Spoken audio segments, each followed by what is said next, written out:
สวัสดีเพื่อนๆชาวโปเกตซาก้านะครับก็กลับมาพบกันอีกแล้วกับผมซิลเวอร์นะฮะคลิปนี้ผมก็จะมารีวิวโปเกมอนที่ได้รับฉายาว่าเจ้าแห่งทะเลลึกนะครับนั่นก็คือลูเกียนะฮะลูเกียนะครับเป็นธาตุพลังจิตบินนะครับเรามาดูสกิลกันดีกว่านะฮะสกิลแรกนะครับอันติเมตนะครับสร้างความเสียหายธาตุบินนะฮะตัวลูเกียเองนะครับจะสร้างความเสียหายธาตุบินและเขาใช้เป็นสเปคแอตแทกนะครับในพลังโจมตีสกิลโจมตีของเขามีด้วยกันอยู่2สกิลนะครับก็มีสกิลอันติและก็สกิลที่2นะครับสกิลที่2เป็นธาตุบินเหมือนกันแล้วก็มีโอกาสคริติคอลสูงนะครับจะชนะพวกธาตุพืชอย่างบานะนะฮะสกิลที่3นะครับก็จะเป็นฟื้นฟูเลือดนะครับยิ่งพลังโจมตีของเรามากเท่าไหร่นะครับก็จะฟื้นฟูเลือดมากเท่านั้นนะฮะสกิลที่4นะครับเป็นสกิลหลักของลูเกียเลยก็ว่าได้นะครับจะเพิ่มพลังโจมตีและสเปคดีเฟนส์ให้กับตัวลูเกียเองนะครับ 55% นะครับมีผล3รอบหัวใจหลักของลูเกียเลยนะครับสกิลนี้สกิลที่5นะฮะสกิลตั้งรับก็จะเพิ่มสเปคแอตแทกและก็สเปคดีเฟนส์นะครับพลังป้องกันของตนเองส่วนคุณสมบัติพิเศษนะครับที่เลือกใช้นะคะก็จะเป็นสกิล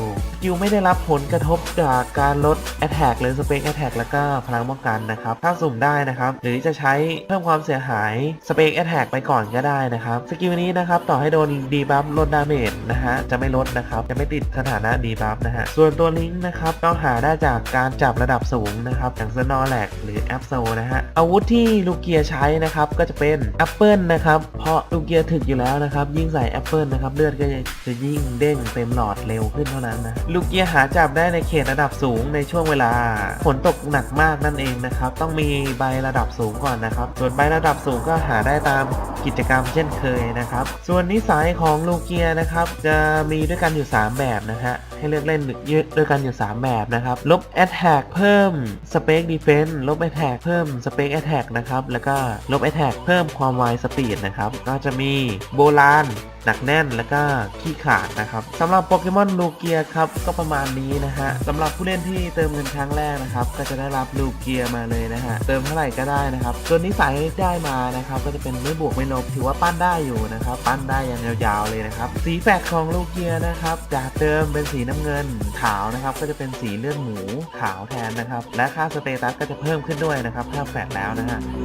ใช้เหรียญแฟดนะครับ400เหรียญนะครับสำหรับลูเกียนี้นะฮะถ้าทำเป็นตัวหลักในช่วงแรกนะครับแล้วก็ใช้ได้ในระยะยาวนะครับก็เป็นยังไงกันบ้างครับกับคลิปนี้นะครับถ้าชอบก็กดไลค์กดแชร์และ Subscribe ให้ผมด้วยนะครับเจอกันใหม่คลิปหน้านะครับสวัสดีครับในระดับสูงก่อนนะครับส่วนใบระดับสูงก็หาได้ตามกิจกรรมเช่นเคยนะครับส่วนนิสัยของลูเกียนะครับจะมีด้วยกันอยู่3แบบนะฮะให้เลือกเล่น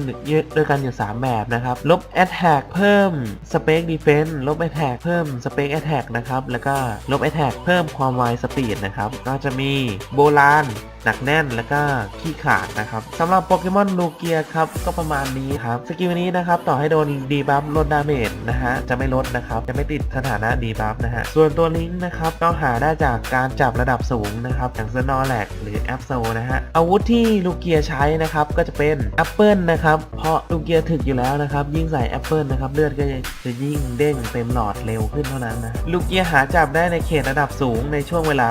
ฝนตกหนักมากนั่นเองนะครับต้องมีใบสกิลโจมตีของเขามีด้วยกันอยู่2สกิลนะครับก็มีสกิลอันติและก็สกิลที่2นะครับสกิลที่2เป็นธาตุบินเหมือนกันแล้วก็มีโอกาสคริติคอลสูงนะครับจะชนะพวกธาตุพืชอย่างบานะนะฮะสกิลที่3นะครับก็จะเป็นฟื้นฟูเลือดนะครับยิ่งพลังโจมตีของเรามากเท่าไหร่นะครับก็จะฟื้นฟูเลือดมากเท่านั้นนะฮะสกิลที่4นะครับเป็นสกิลหลักของลูเกียเลยก็ว่าได้นะครับจะเพิ่มพลังโจมตีและสเปคดีเฟนส์ให้กับสวัสดีเพื่อนๆชาวโปเกตซาก้านะครับก็กลับมาพบกันอีกแล้วกับผมซิลเวอร์นะฮะคลิปนี้ผมก็จะมารีวิวโปเกมอนที่ได้รับฉายาว่าเจ้าแห่งทะเลลึกนะครับนั่นก็คือลูเกียนะฮะลูเกียนะครับเป็นธาตุพลังจิตบินนะครับเรามาดูสกิลกันดีกว่านะฮะสกิลแรกนะครับอันติเมตนะครับสร้างความเสียหายธาตุบินนะฮะตัวลูเกียเองนะครับจะสร้างความเสียหายธาตุบินและเขาใช้เป็นสเปคแอตแทกนะครับในพลังโจมตีสกิลตัวลูเกียเองนะครับ 55% นะครับมีผล3รอบหัวใจหลักของลูเกียเลยนะครับ